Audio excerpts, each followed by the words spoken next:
Can you hear me? All right. Today we'll be discussing the immune system and the disorders of the immune system. Before we start, I have this beautiful flower with me. Yeah, call it daisy flower or something. Yeah. So I have questions embedded on my slide. So we'll be passing this flower around. If you hold the flower when the questions are displayed, you are going to be the one to tell us the answer, to give us the answer for that question. See, the questions are so easy. No, trust me. It's going to be easy. All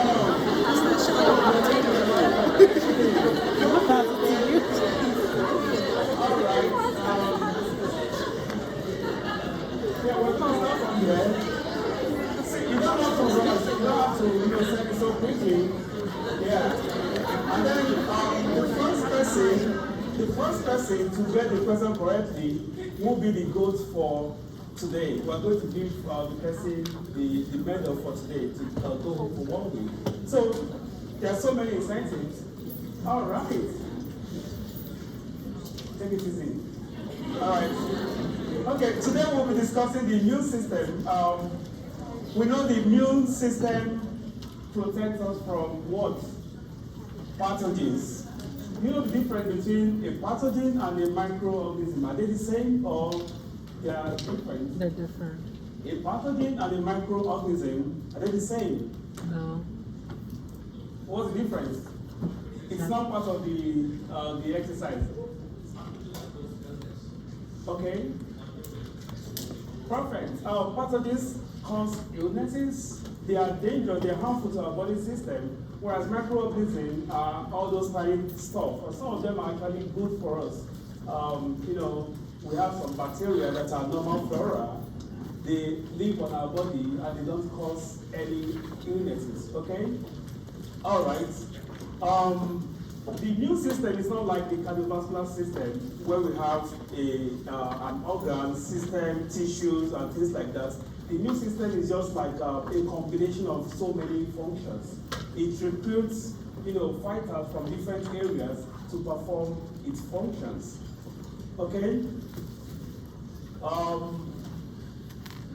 Yeah, we've discussed this. We said the immune system protects our body from microorganisms, it protects our body from environmental toxins, and also protects us from abnormal cells. So sometimes our body tends to produce some abnormal cells, but the immune system will kill those abnormal cells and restore our body back to normalcy. Otherwise, people will be having tumors or cancers on a regular basis. So the immune system also controls that mechanism. Now, this is where the pathogen comes from anywhere. As I'm talking, I'm sure I'm bringing out some microorganisms. As you are talking, we've touched everywhere. So there are microorganisms everywhere, okay? But then they become pathogenic when they are able to cause disease on our system. These microorganisms, they are there to use us and dump us. These pathogens are to use us and dump us. But the body has 3 policies that it uses to prevent this use and dump phenomenon. So the body uses the policy of detects, it detects, then it defects, and finally it destroys. So the body will detect the microorganism and then go there to attack it and then finally destroy it. We're going to understand how this works with the cells of the immune system. Now, we have 3 layers of immune responses.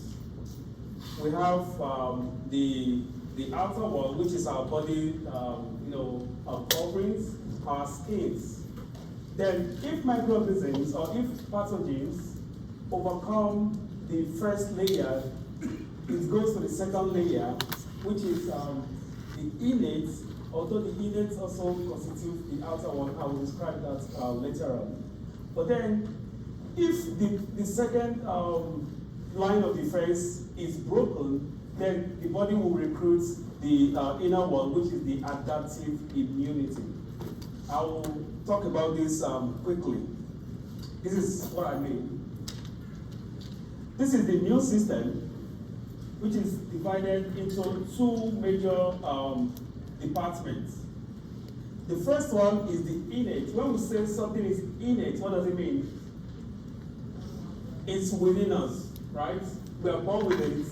Yeah. What about adaptive? What does it mean? Yeah, we react based on necessity, based on the need for it. So innate is just like the wall of our homes. It protects anything that comes that wants to enter the house. Okay? Whereas the adaptive is more of specific. It's only protected from specific things. I can imagine if you see a butterfly and you pick up your gun to shoot a butterfly. Would that be normal? No. But if you see somebody who is coming to your home, breaking into your window to maybe cause harm, you can attach. So the innate is general. It's protected from different organisms, protected from different things, but it's not specific to a particular organism. Whereas the adaptive, they are more specific to a particular type of microorganism. Okay, so the innate has two sub-departments too. We have the internal one and the external department of the innate immune response. The internal one, I will skip this quickly. I will return to it later on. This is the internal innate immunity. We have this is the external, which comprises of our skin and mucous membranes. Our skin contains a chemical called defensin. Defensin helps to protect our body from pathogens and then destroys it. The same thing with our epidermis. With our sebaceous gland, it produces sebum, right, that traps microorganisms and prevent them from entering into our body system. The sweat, we have sweat. Is our sweat, is it acidic or basic? It's more of acidic, it's slightly acidic. So which means they tend to destroy pathogens when they come around us. And then the hair and cilia, we have cilia in our upper respiratory tract. When we breathe in microorganisms, the cilia will push it away to prevent them from entering into our lungs, right? So all these are categorized as external innate immunity, okay?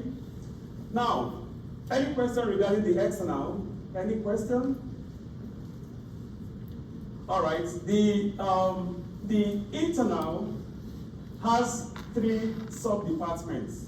It's a little bit more complex. It has three sub-departments.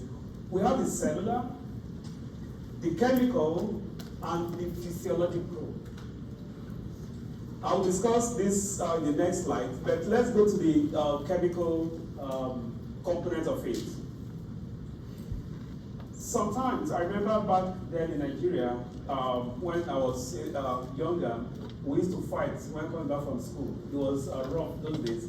So people who are on your side, sometimes when you're fighting, instead of them to join you, they go out and start shouting, calling for help to help you to defeat the opponent. That is the function of these chemicals. What they do is, when they sense a foreign body or a microorganism, they recruit other cells. They recruit other cells to come and then fight the microorganism. The next one is the complement protein. Complement proteins are located, in our body system, especially in the connective tissues. What they do is they opsonize microorganisms, they sugarcoat microorganisms, okay? When they sugarcoat it, it makes it easier for phagocytes to do what? To engulf. And then they destroy it and kill the microorganism. That is the function of the chemical component of the internal innate immunity. Is it making sense? All right. Then the physiological, it's all about inflammation. Inflammation. When we are exposed to an injury or we have pathogens, what happens? The body will want to fight it. There will be release of histamine from mast cells or basophils. What does histamine do? What's the function of histamine? When histamine is released in the blood, what does it do? It causes increased permeability, which will result into edema, right? And then its fluid will move away from the blood into the interstitial space, causing swelling of that area. The supply of blood cells to that area also causes it to become red. That is why we have these classical signs of inflammation. Do you remember the classical signs of inflammation? What are they? Redness, swelling, pain, warmth, and then some people will say loss of function. These are normal physiologic responses to an offending pathogen. But sometimes they may be uncomfortable. But when we have this, it means our body is responding to helping to fight these microorganisms. Then fever, it's the body utilizes fire to destroy these microorganisms. The infected cells tend to secrete pyrogens, and they go straight to the brain, to the hypothalamus, and alter the thermoregulatory center, so that the body can generate more heat and destroy the microorganisms. All these functions are just to protect our body from the effects of the pathogens. So we have described the chemical and the physiologic. Now let's go to the cellular part of the innate immunity. Once the body is able to overcome the external parts, the cells are going to be recruited, the blood cells are going to be recruited. The first thing that happens is phagocytes come to that site. What does phagocytes do? They engulf and swallow. So phagocyte goes to that area. The first phagocyte that goes there is what? Neutrophils. Neutrophils are the most abundant in our, the most abundant white blood cells. They are so large in number. So the body will send them to the site to destroy the organisms. They get there, they engulf, they destroy. Unfortunately, neutrophils, they die so easily. And that's why the body produces them in large quantity. So as they engulf, destroy the microorganism, they also die. That's why when we have infections, what happens when we have some infection, like skin infections? We have pus. Those pus are dead cells and also pile of dead neutrophils. Is that clear? Now, when the neutrophils are tired, the next thing that will be recruited are the macrophages. And the main thing that becomes macrophage is the monocyte. Monocyte is a type of white blood cells. Do we know that? Monocyte is a type of white blood cells, but when they leave the white blood cells and go into the tissues, they become macrophages. So that is when they turn to macrophages. They are hungry. That's when they become so hungry, they are ready to devour. So they go there, they use their cytoplasmic extension, they engulf it, crush it, and then after crushing it, they spit it out. After digesting, they spit the remaining debris out of their body system through exocytosis. Okay, so this continues, but macrophages are stronger because they can repeat this same process over and over again, and they are still going to be dead. Then the macrophages can be free. The macrophages can be free. They can also be fixed. The fixed ones are located in certain areas such as the lungs, the liver, the alveolar cells. In case there's any microorganisms passing through those areas, they will engulf and destroy. Whereas the free ones, they keep moving about, looking for who to devour, okay? until when they find any organism, they crush and they also devour the organism. Please take notes. There's something called the APC, the antigen-presenting cells. We will talk about it later on. But just note that macrophages can also serve as APC. Note it somewhere. Do we have any questions so far? Okay.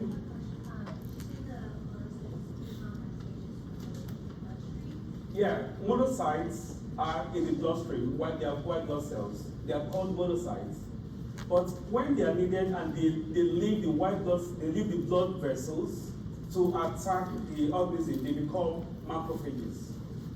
And it's at that point that it also differentiates to what we call the dendritic cells, which is also an antigen-presenting cell. We'll talk about that later on. Okay. All right. This is just an example of how hungry the macrophages are.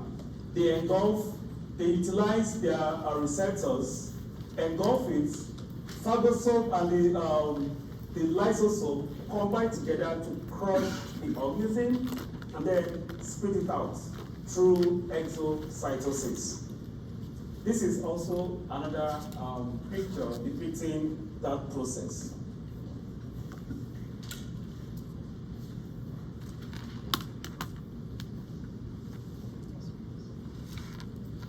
All right, who has the flower? Who has it? Oh, you still have it? Okay. Yeah, that was the deal. No.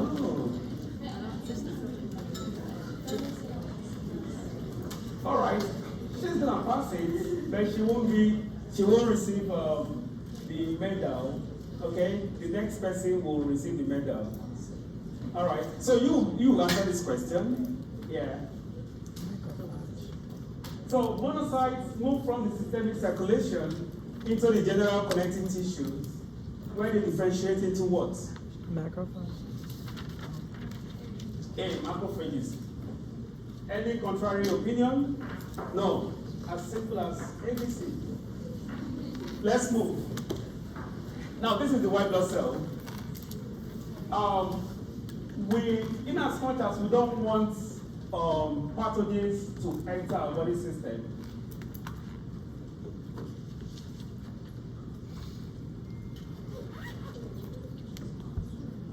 it's not a question. Never let monkey eat banana. We don't want microorganisms to enter. Never let monkey eat banana. Never eat the neutrophil. Let is the lymphocytes. Monkey is what? Monocytes. It is eosinophil and B is the basophil. Now, these lymphocytes can be a phagocyte. Monocytes, what does monocyte do? What's the function of monocyte? It differentiates into what? Macrophages, so it's also a phagocyte, right? What about eosinophil? Eosinophil is also a phagocyte. Neutrophil. Is neutrophil a phagocyte? Neutrophil is the first thing that is released to engulf. So neutrophil is also a phagocyte. But basophil is not typically known as a phagocyte because all it does, most of its work, is to release histamine and heparin. And you know what histamine does? When we have any allergy reaction or any inflammatory reaction, basophil alongside mast cell release histamine to help manage the inflammation. Okay? Now, this lymphocytes is further divided into two groups. We have the B lymphocyte and what? The T lymphocyte. The B lymphocytes mature where? They are produced in bone marrow and they mature in the bone marrow, while the T lymphocytes mature where? In the thymus. That's why they have the B and the T. However, they also have sorry, I think I skipped something during this. I did not talk about this great guy. I call it NK cells. But if you like, you can call it the natural killer. Good luck. But I call it the NK cell. Okay? The natural killers actually come from the T lymphocytes. That's why I remember the natural killers come from the T lymphocytes. What they do is when they detect abnormal cells or cells that have been infected with, let's say, virus, it goes there, releases two enzymes. The first one is known as what? The perforin, while the second one is called the granzyme. What perforin does is perforin goes there, pierces it, it perforates it, allows water to flow in, and the cell expands and eventually bursts. That is perforin. Whereas the granzyme kills by the process of apoptosis. Dr. Stepp told you what apoptosis is, right? What is apoptosis? Programmed cell death, right? So the cell membrane is still intact, but then it just does abracadabra and the cell will die suddenly without destroying the cell membrane. So I just remember that this is another guy that can conduct cellular innate immunity. However, the natural killer cells, they were borrowed from the lymphocytes. They're actually from the lymphocytes. So they were borrowed to help the innate immunity to function and destroy the pathogens. Any confusion in this? Okay. All right. Yeah, after the phagocytes, you understand this, right? Now, there are other cells that are not phagocytic, including the NK cell, where you can call the natural killer, okay? So what these do, the NK cells, what they do is they release enzymes. Remember, they are not phagocytic, so they won't engulf. But they release enzymes, two enzymes. One is perforin, and the other one is granzyme. The perforin, by the word perforates, it pierces the cell of the the affected cell or the organism, and then does what? It's the cell, when it pierces, water flows into the cell, expands excessively, and does what? It ruptures. Okay. Whereas the granzyme goes there and causes cell death, apoptosis. The cell membrane is still going to be intact while the cell just dies suddenly. Somebody after her.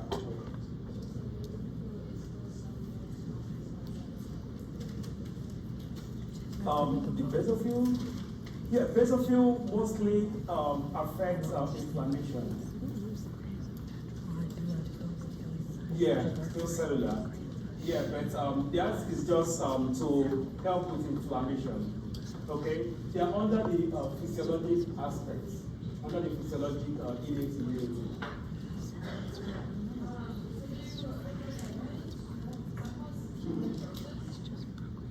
Not the cause of apoptosis. It's so they both cause apoptosis. Not just the granzyme. Yeah, causes apoptosis. But this perforin perforates the cell and ruptures the cell. Then, yeah. It's not necrosis because it doesn't have to do with perfusion or doesn't have to do with lack of oxygen or nutrients. But in this case, it just ruptures it. Yeah, it ruptures it and it's crushes it. The membranes are ruptured and then the internal contents explodes. Yeah.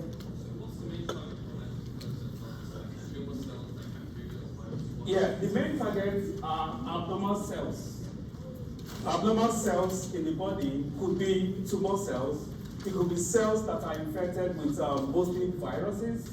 Okay. Now, our cells have what we call the major histocompatibility complex. Our cells have these. So these major MHCs tell the natural killer cells that we are, say, there's something to say esprit de corps, right? We are part of the same system. So when the natural killer cell sees any cell that has the MHC, it does not destroy them. But any abnormal cell, like cancerous cell, will not have MHC. Any cell that has pathogens such as viruses will not have MHC, or their MHCs will be destroyed. So natural killer cells will see them and see them as foreign bodies and destroy them.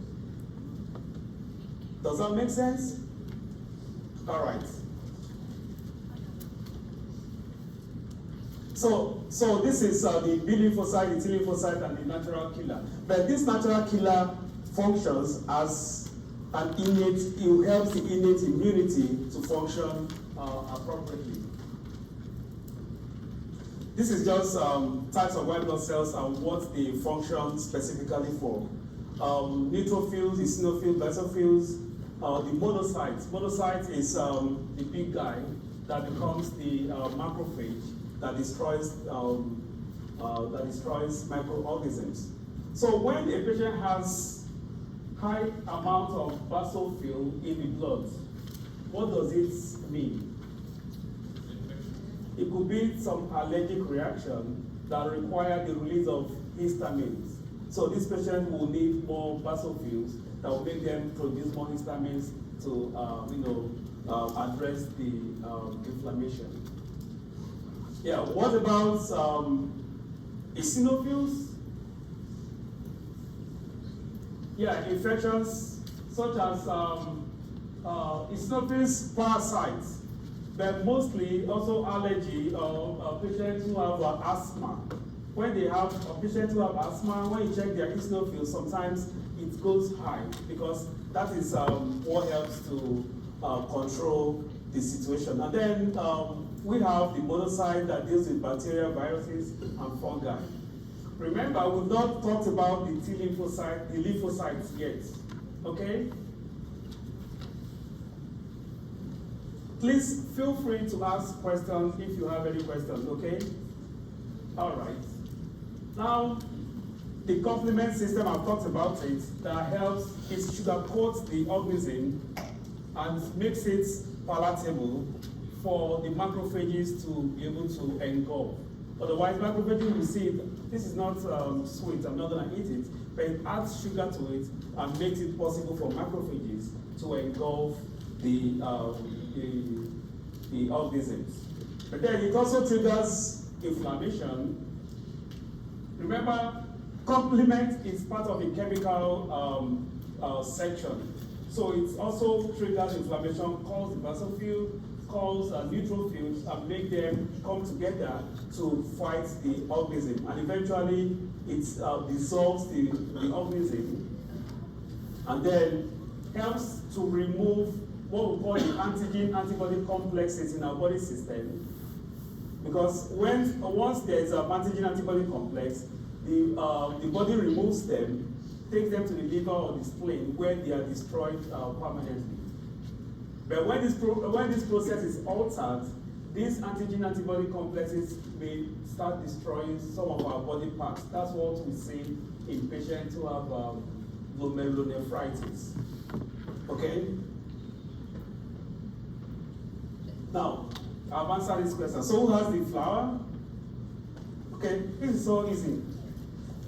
Which of these does not typically perform phagocytosis?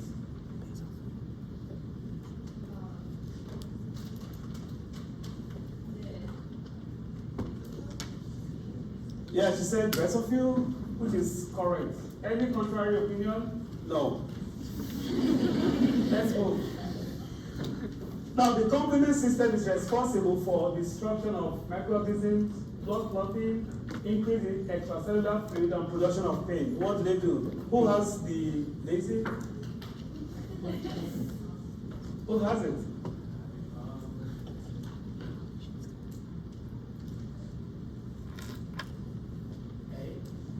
A. You said A. Any contrary opinion? She said C. So So who agrees that it's A? Raise your hand if you agree it's A. Okay, who agrees is C? All right, the A's have it. The answer is actually A. What they do is, all their function is to destroy the organism by opsonizing, by lysing, by removing the antibody complex from the body system. Okay? Now, inflammation is another concept you also need to know, which is part of the innate immunity, the internal innate immunity. All right? It can be immediate, local, or non-specific. We've talked about inflammation already and how it works. But histamine is often released by, what cells release histamine? There are two major cells that release histamine. Basophil and what else? And mast cells. Basophils and mast cell. Mast cell does that by what we call degranulation of the mast cell. When it degranulates, it releases histamine into the cell where they help to control inflammation. There's also prostaglandin, is also part of the pro-inflammatory chemicals, and leukotrienes and bradykinin. These are pro-inflammatory chemicals that help to regulate inflammation and make sure that inflammatory processes help to control the organisms. However, it leads to vasodilation. You know why? Insulin causes what? Oh, sorry. Histamine causes what? Vasodilation. It also leads to increased vascular permeability. We talked about all this earlier, and then promotes migration of leukocytes. This is basophil. See how it's releasing the histamine, causing vasodilation, increased permeability, and then, mostly when there's an allergy. But any inflammatory response will also cause the release of basophil, and then basophil will eventually release histamine and heparin. Any question? All right. So I told you, when there is any injury, inflammatory cells, especially the mast cells, there is degranulation. This is very important. It's until degranulation occurs, that is when they release the histamine. And when they release it, it causes all these inflammatory reactions. All right. Now, in terms of how we manage inflammation, sometimes most anti-inflammations are good, but sometimes they are also not so good. It's just like I had a friend that just wanted to stay maybe 2 days in my home, and I was so excited because I've not seen that friend for a long time. I was so excited.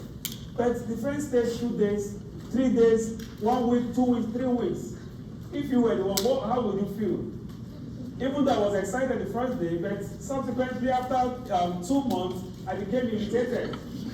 So that is how inflammation is. Inflammation is good if it's just on a short time, but if it protracts, then it becomes irritating, which is not so good. And chronic inflammation can result into different disease conditions. So don't allow your friend to spend 2 months, except you agree before they come. Not 2 days turning to 2 months. That can be irritating. All right, so when there is an inflammation, there is this pathway, what we call the arachidonic acid, that is produced. If we don't want the production of this arachidonic acid, we give what type of medication? Corticosteroids. It blocks the production of the arachidonic acid. But there are some times when the arachidonic acid is produced, it goes through 2 pathways. The first pathway is through the lipoxygenase, and the second pathway is what we call the cyclooxygenase pathway. The lipoxygenase eventually secretes, produce what? The leukotrienes. Leukotrienes, there's a condition we give this Montelukast. Who knows the condition?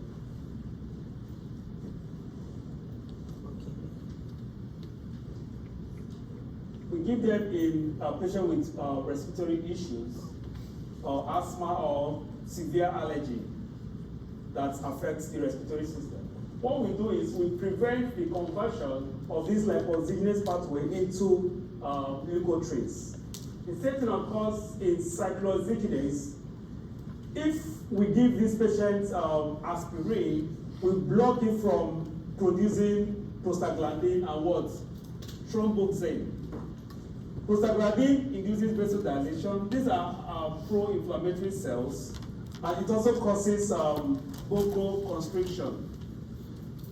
Whereas thromboxane causes vasoconstriction and promotes platelet function. And this tells you why, when you give somebody aspirin, what are the side effects of aspirin? Blood clots? Will aspirin cause blood clotting? Now, if thromboxane causes platelet function, increasing platelet function, and aspirin prevents the production of thromboxane. So aspirin will make you bleed. It thins the blood, it's antiplatelet, and it can make the person bleed. So these are the side effects of aspirin you need to watch out when you administer to any patient. However, aspirin can also serve as a good anti-inflammatory medication through all these processes. Does it make sense? Does it make sense? I'll add sense to it now.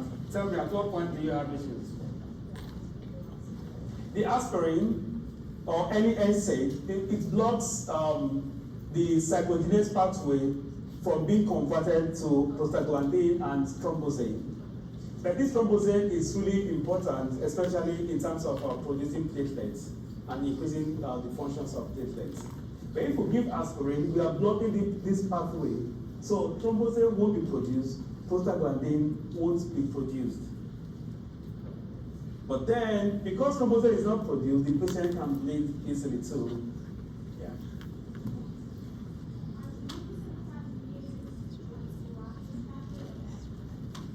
Say that again?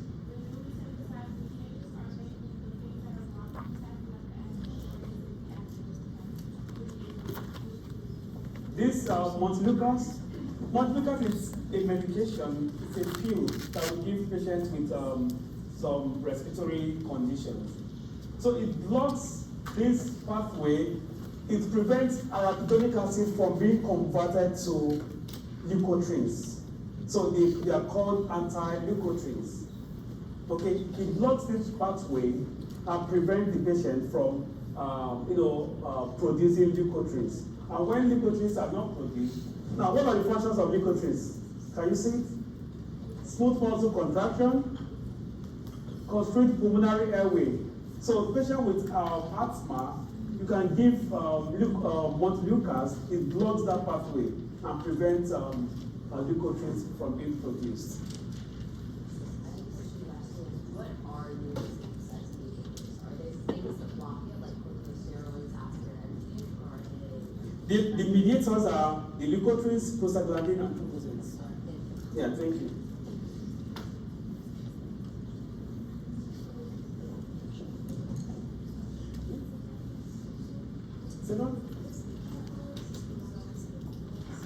Yeah, this whole process amplifies inflammation.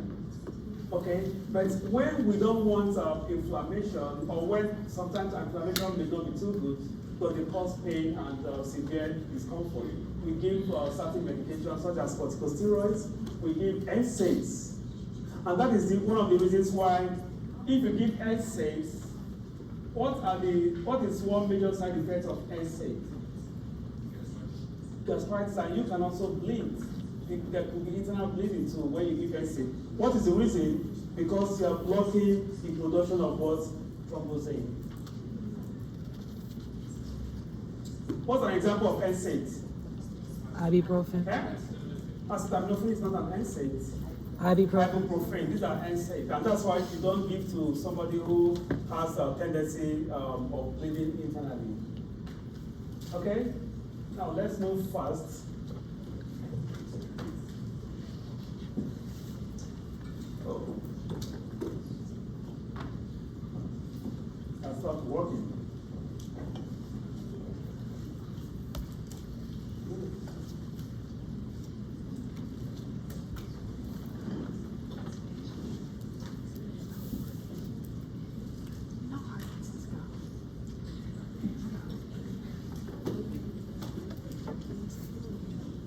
Okay, acute and chronic inflammation, we've talked about this, so I'm not going to repeat it, okay? These are the symptoms that may occur when somebody has chronic inflammation. When there's chronic inflammation, it can actually destroy the cells of the body, and that can cause certain conditions, even cancers, lupus, autoimmune disorders, which we will discuss later on. Okay? Now, let's quickly go to the other part of immunity. When we're done with it, we have 5 minutes break or 10 minutes. Okay? The other part of immunity, we've talked about the innate. What is the other component? The adaptive. The other component is the adaptive immunity. And we've said the adaptive is more specific, but it is very slow. It's delayed. It does not respond so quickly. When there is danger, it first tells you, are you sure this is danger? Should I go? Okay. But then, one good thing about them is, once they act the first time, they develop what we call memory cells. So that the next time they see it, they don't have to be informed or reminded that this is danger. They act immediately. And that will tell us how we develop what we call antibodies. Okay? Now, let's go. There are three major cells of major group of cells that affect the adaptive immunity. We have the cellular immunity, which is responsible, which is associated with the T lymphocytes.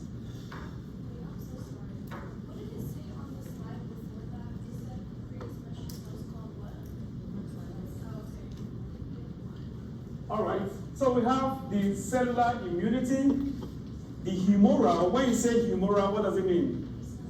In fluids inside blood. And then we now have the accessory cells, which is the antigen-presenting cells. We've mentioned 2 cells that serve as antigen-presenting cells so far. Who can remind me? Okay. Natural killers are not typically antigen-presenting cells. Macrophages, and what again? And dendritic cells. They are antigen-presenting cells. We will discuss them later.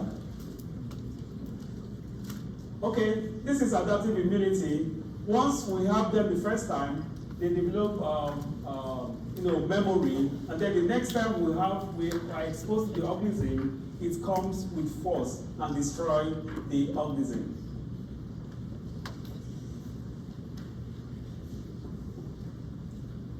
Now, when we have, is this virus or bacteria? Or what type of organism is this? What do you think? What does it look like, a virus or a bacteria? Because it has 2 eyes and a mouth. It could be any organism, but mostly virus. Yeah, it could be any organism. All right, so once we have this organism in our body system, there's a protein produced by pathogens. What's that protein called? It's called an antigen. It's called antigen. And it is this protein that our body actually recognizes before they start acting. So when we have quite pathogens in our body system, they produce this antigen, right?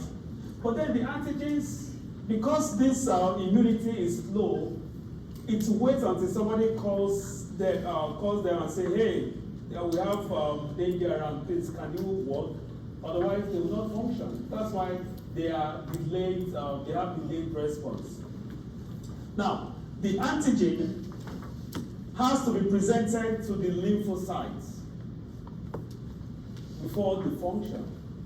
So the only way we can present this antigen and make the lymphocyte to recognize them before the function is by the use of what?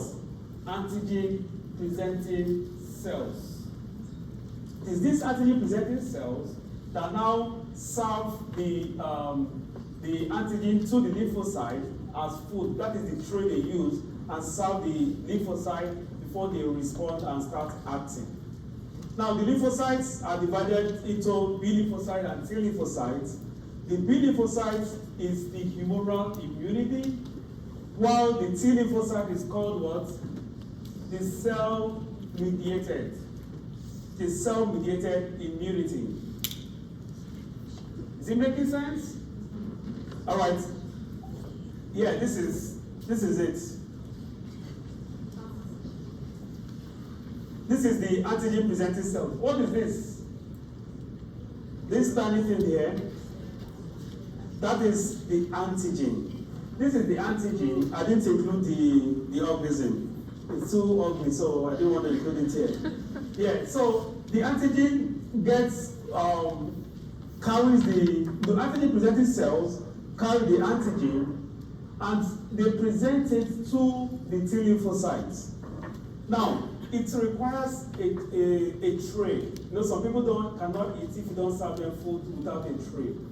And the tray the APCs use is what we call the major histocompatibility complexes. There are two categories, the MHC1 and MHC2. The MHC1 is sensitive to the CD8 cell of the T lymphocyte, while the MHC2 is sensitive to the CD4. 2 times 4 is what? 1 times 8 is what? So it balances.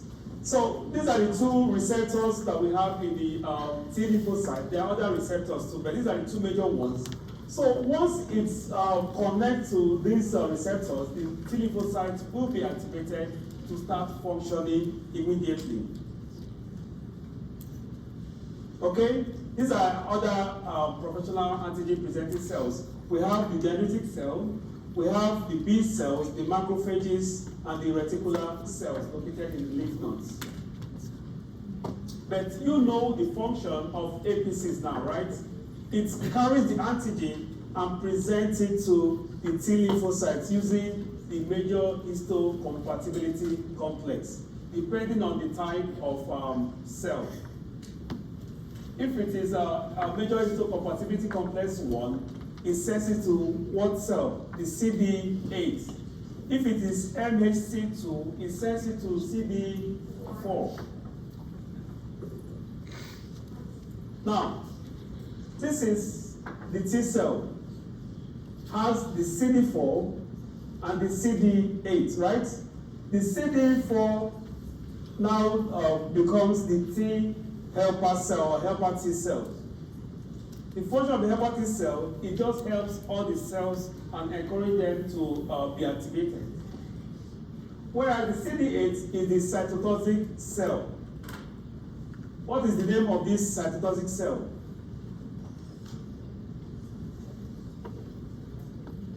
The killer T cell. The killer T cell, the natural killer cell, right?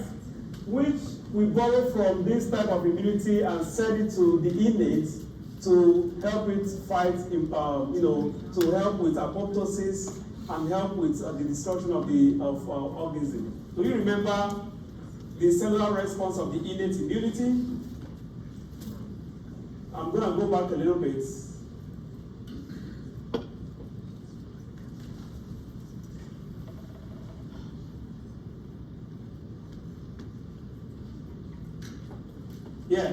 Here.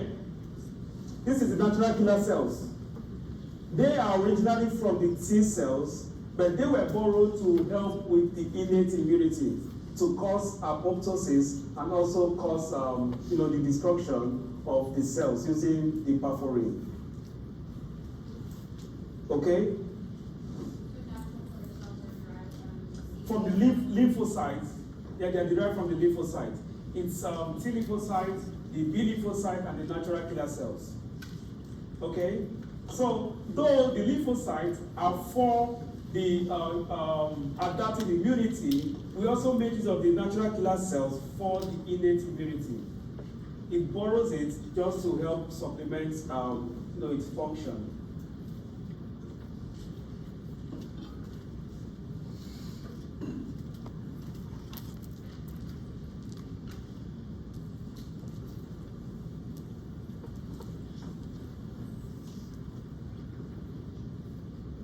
All right. So now, cytotoxic cells affect cancers, right? Once it sees cancer cells or abnormal cells, it destroys it. It also affects virally infected cells. It kills it. And then fungal too, using the help of the T helper cells. The T helper cells help the cytotoxic cells to function. Otherwise, the cytotoxic cells won't function appropriately because they require T helper cells to support them. Again, the T helper cells, which is originally from the CD4, also produces the cytokines. Remember cytokines, which are the chemical components, it produces some cytokines which activate the B cells. It activates the B cells, and when the B cells are activated, they destroy the organism, and at the end of the day, they form what we call the memory B cells. So that next time, when they see this organism, they do what? They attack the organism immediately. Yeah. So what's the difference between what activates T cells and What activates T cells are the antigen presenting cells. The what activates B cells, no, the antigen presenting cells activate the lymphocytes. The lymphocytes, okay? The lymphocytes further divide into what? The B lymphocyte and the T lymphocyte. Now the B cells are activated by the helper T cells, and also when they come in contact with antigen. These are the two things that activate the B cells. When the cytokines from the T helper cells activate the B cells, or when they are exposed to microorganisms, the antigens of microorganisms, they are also activated. Naturally, when B cells are produced, they are inactive. When they are produced, when they differentiate, they are inactive until the T helper cell activate them through the use of the cytokines. Okay? Do you have any question regarding that? Okay. Yeah.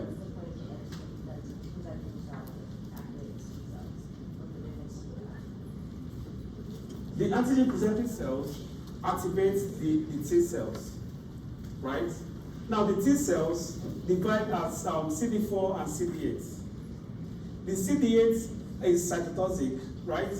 While the CD4 produces T helper cells, which further activate the B cells.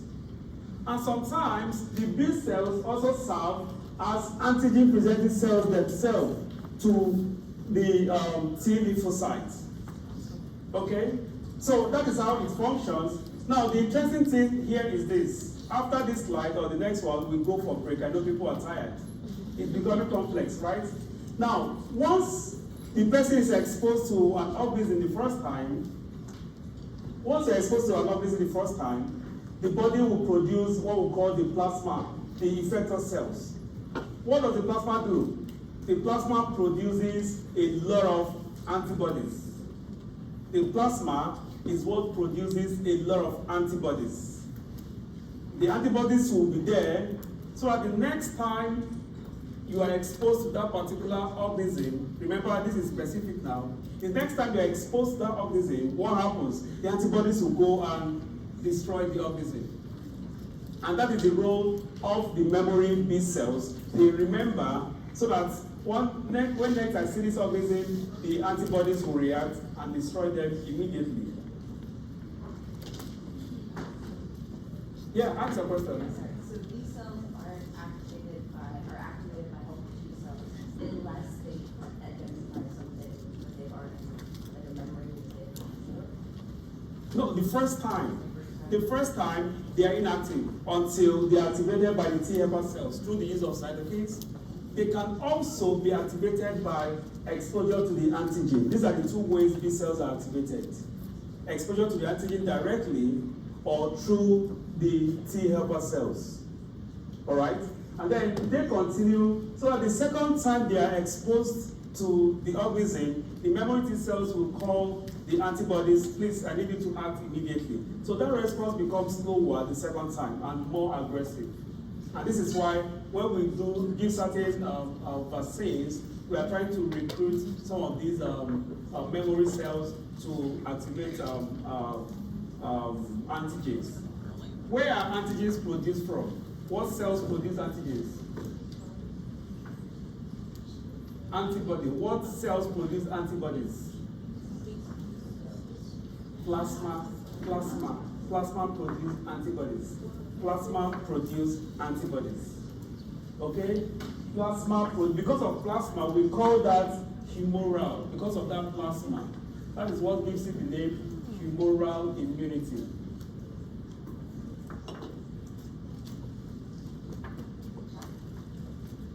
And then finally, after these T helper cells has activated the B cell, it now forms the what we call the regulatory T cells. The regulatory T cells are the older ones that tell the cells, please, you don't need to fight, you need to calm down. Tell the children, please, you do not fight. All right? So it controls self-tolerance, so that the body will not destroy its own self. It is because of the regulatory T cells. All right. So this is just the antigen presenting cells. The CD4 goes to the MCH1, MAC2, while the CD8 goes to MAC1. This is all you need to know about this. All right. So I'm going to give us how many minutes break? 5 or 10? Okay, let's vote.